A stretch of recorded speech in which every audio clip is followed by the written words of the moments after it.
Hi everyone. Today we have Josh Barone with us, and we are going to speak about ChatGPT, which is a subject item that a lot of people are very interested in right now and have a lot of questions about. Hi Josh, how are you doing today? I'm doing well. How are you? Great, thank you.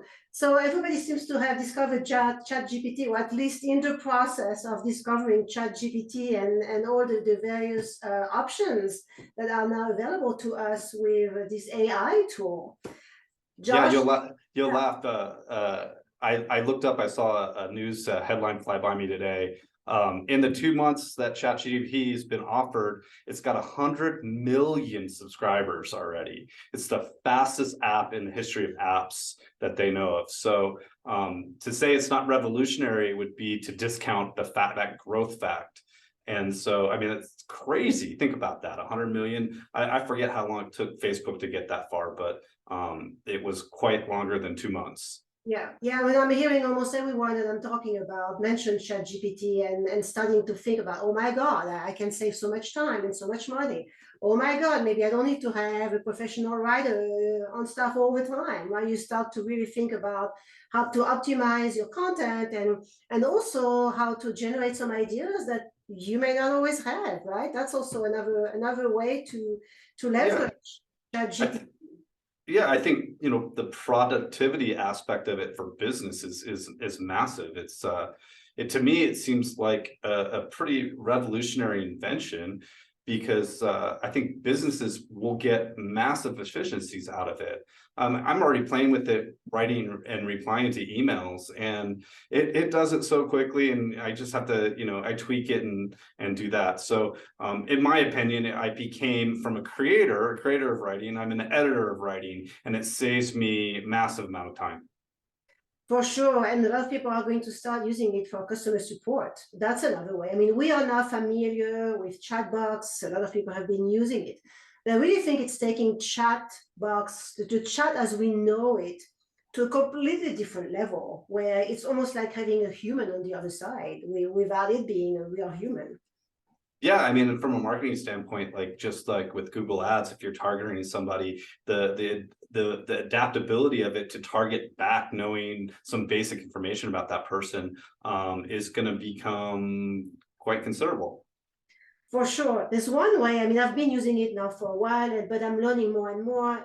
And I've learned that the more specific you are when you ask a question, the more specific your answer will be. And one way that people are using it is, that I thought very interesting, is to emulate a personality. If you want to write an article with a specific style, you can say, hey, why don't you write the article like Oprah would write it, for example, right? Or Yeah, maybe, you laugh. I actually it's so ChatGPT, just so everybody knows, is it's essentially a deep what do they call it? A deep neutral network.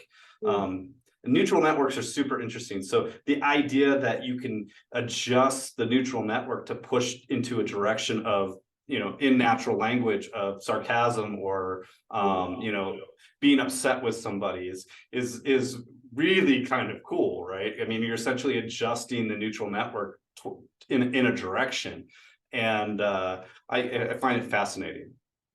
well, yeah, another way that I'm interested in is to use ChatGPT for educational purposes. And so people now can start using ChatGPT to create speech outlines or Yeah, to create, quizzes or curriculums, right? I can imagine now teachers, the educational professionals starting to wonder, okay, what am I going to teach today? How am I going to teach it today? And find content that can be relevant, because that too is important. ChatGPT now is using data, and you mentioned the data is up to 2021, so about a yeah. year prior, right? Yeah, so it's interesting because it's people think of it as kind of a, it can go out and get all this information. It's not really a search engine. It's a natural language processing idea and then running search in parallel, but it's not going out to the internet. It's using information that they've gathered, so it only goes up to 2021. Although there's an add-in that you can get that can get it to current articles.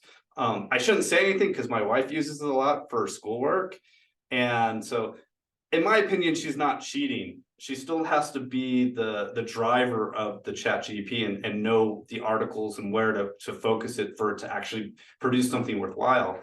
but the efficient, again, I keep on saying the productivity she's gaining by allowing it to create and then becoming the editor is massive. It takes something that would take her 5 hours is taking now an hour and a half, 45 minutes, depending on the length of it. You know, and as we give it more, just like with Tesla and self-driving, as we give it more information, it's going to get better and better and better. Again, so there's an opinion out there that ChatGPT is like the MySpace of ChatGPT AI, and that Google and Facebook are about to launch a very bigger competitor to it that's actually better. Again, I don't know if that's true, but it's kind of funny. And that's how a lot of people are thinking about it. Again, to me, I can't stress it enough. It's a massive invention. It equates to like the calculator, for instance. I mean, if you think about what it's doing, it's kind of like a calculator. It's taking a skill and helping you do a computation or something like that. And essentially it's doing the same thing, but for writing. And so I view it very much like a calculator. And so if somebody asks me if you're going to use it for schoolwork, are you cheating? I don't view it that way. There was a quote I heard the other day. It's not AI is going to replace your job. It's the guy that knows how to use AI that's going to replace your job. Right.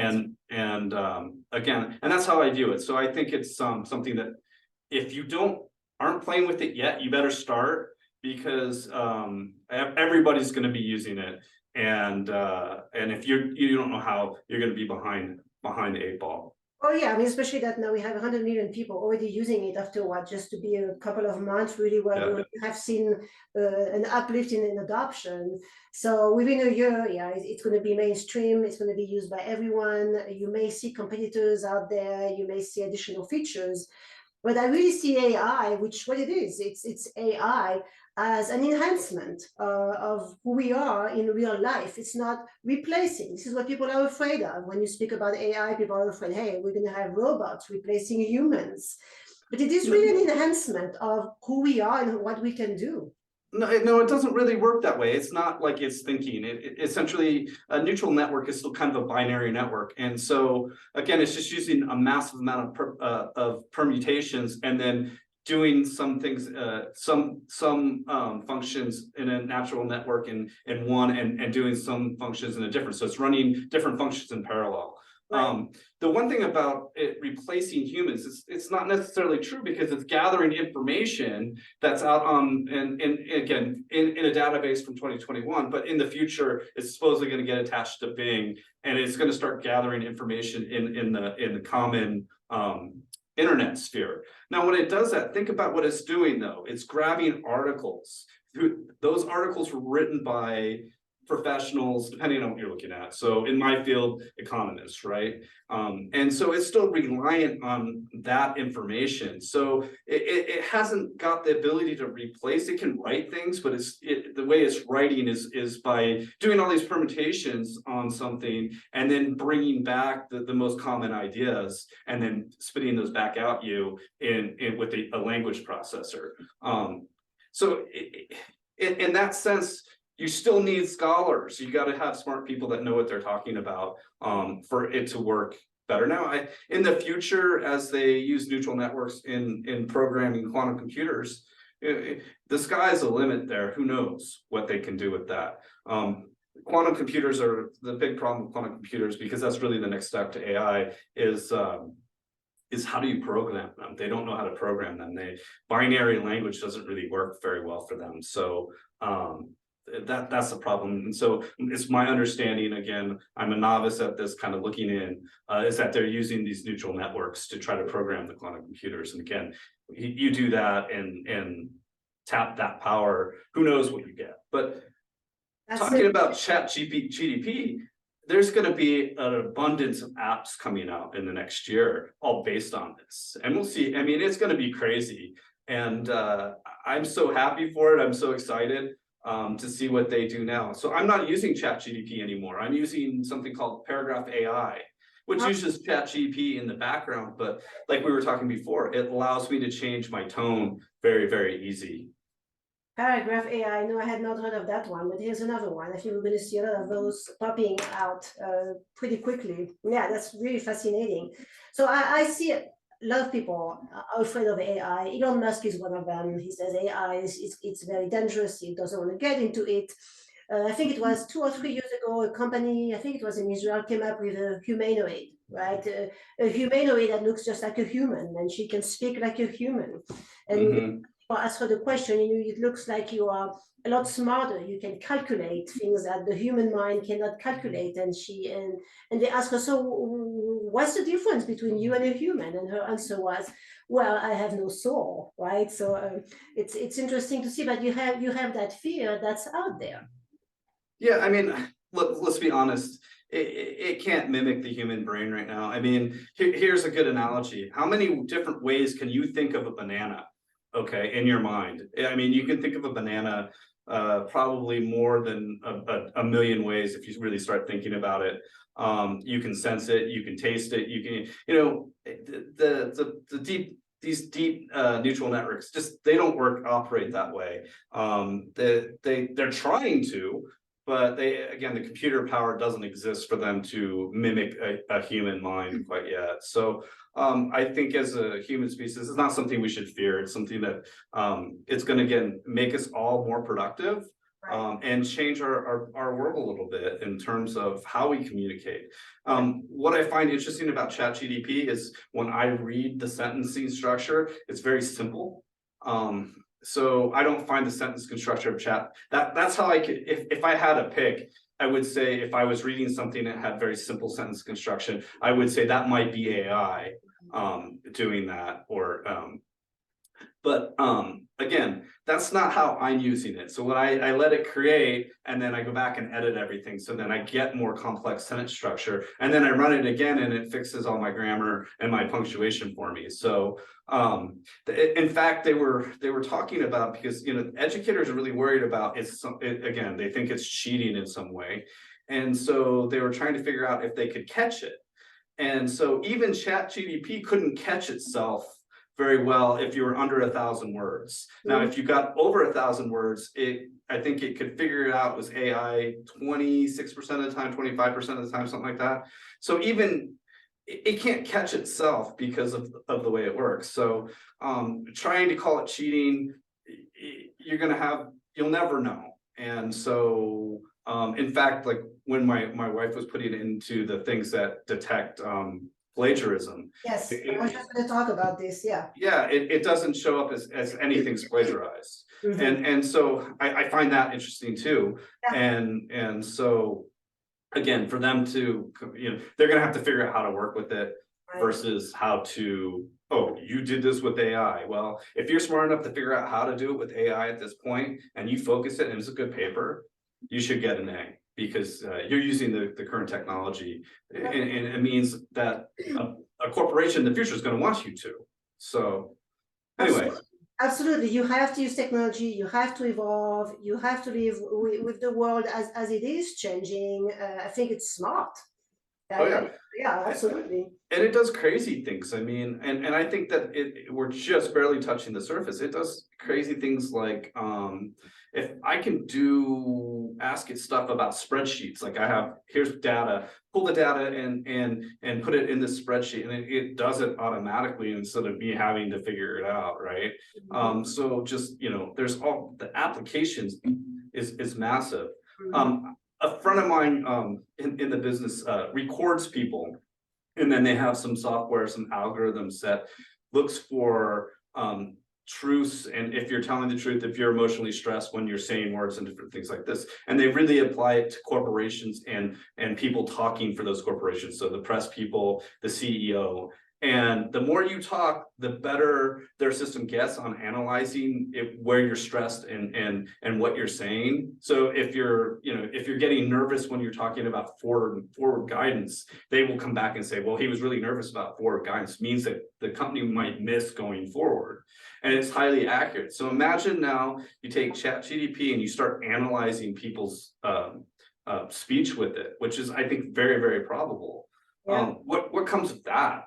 And again, if we're talking about politicians here and we start running them through these and I think in the chat, the paragraph AI, it actually gives you a narrative. So you can put something in and it'll tell you how that person's speaking to you, whether they're happy, optimistic, all that, it gives a basic based on their sentence construction and the wording they're using. So, putting that into place, I mean, I just feel like, we're in the movie Neo and somebody's asking us if we want the red pill or the blue pill. And frankly, I'm all for it. So I guess that would be the red pill. Let's go down the rabbit hole, right? Well, absolutely. I think it takes communication to a completely different level. And I personally think it's going to also help customer support, customer service. I've been highly damaged in the past few years. That's a level of frustration that I experience on a regular basis. With lots of companies, we don't get the customer service and the customer support that we should be getting. So hopefully that helps in that area as well. I think, like I said, in the form of chat box, if you're not integrating that into that, then again, I feel like you're behind the curve a little bit. Again, so Microsoft gave them $10 billion, so they got a valuation of 29 billion. So again, they're essentially what they call a unicorn in the market. And they're talking about Bing integration and Outlook integration with this. So again, so it seems to me like, we in business, especially when labor markets are tight, you look for productivity. Well, it seems like this is going to create a lot of productivity. So, there might be a lot of economic growth behind this thing in the next couple of years.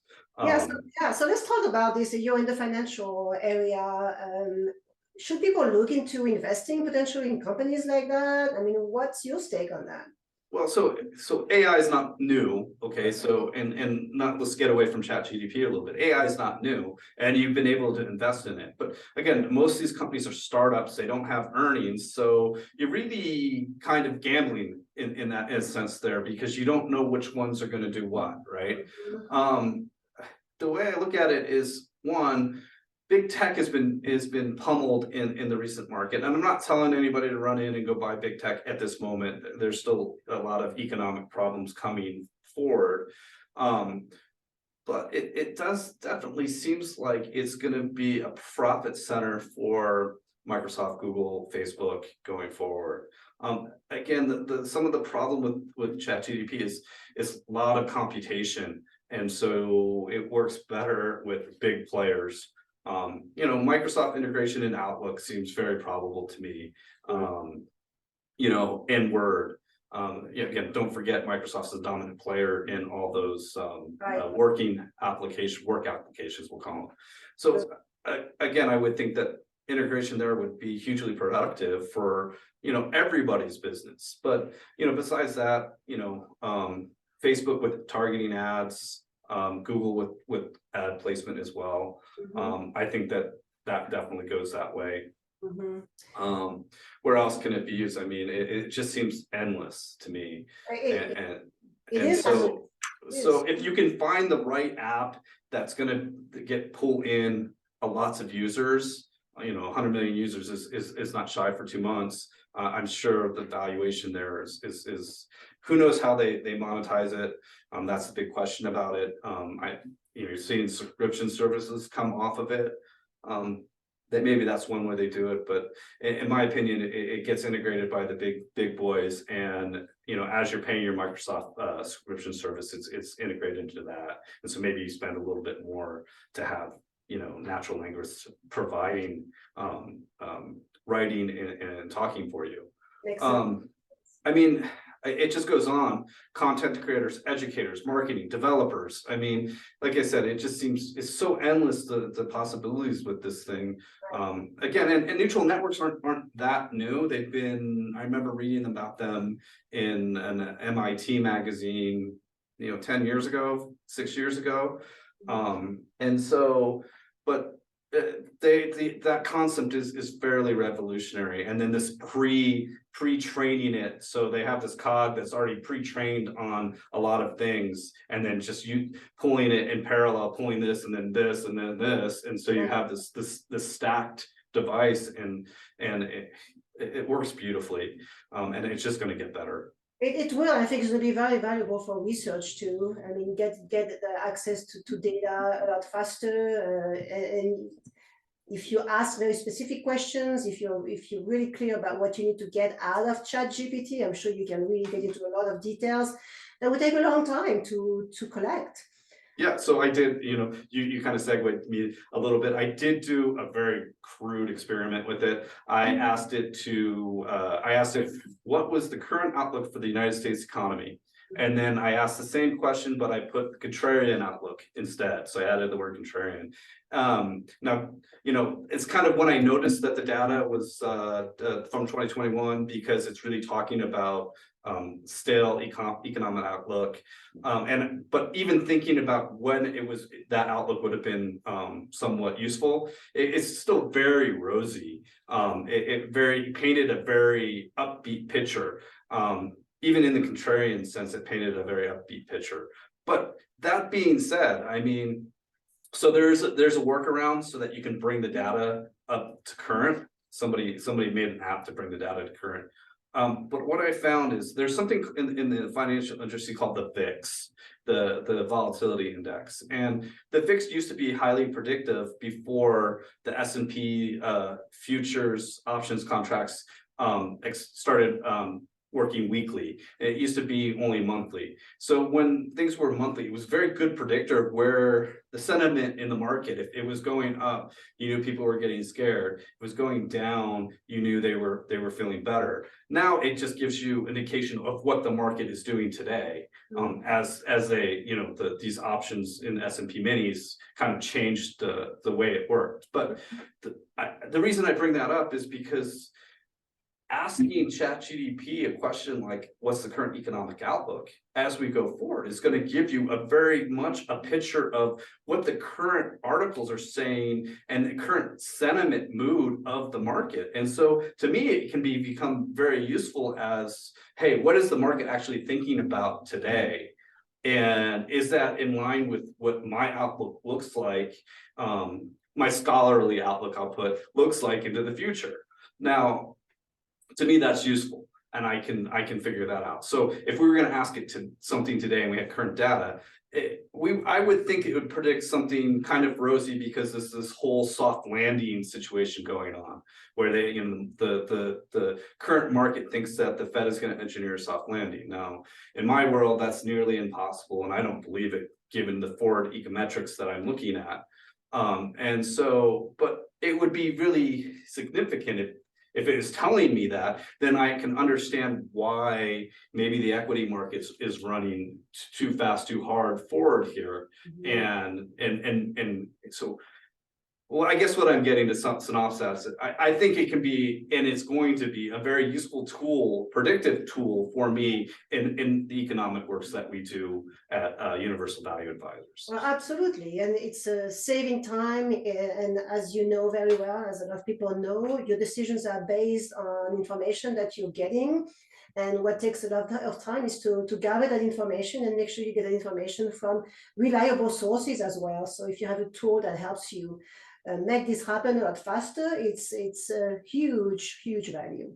Yeah, so, and now here's another scenario. So as it starts writing more and more, and people use it to write articles and more of these things, and it's using its own AI written stuff to integrate back into itself, what does that look like? Do you see what I'm saying? Essentially, if you gave it a drop of poison, and then every subsequent calculation had a little bit of that poison, where would that push the narrative of its answering system? And again, a little bit kind of crazy if you think about it that way, but it's a question, right?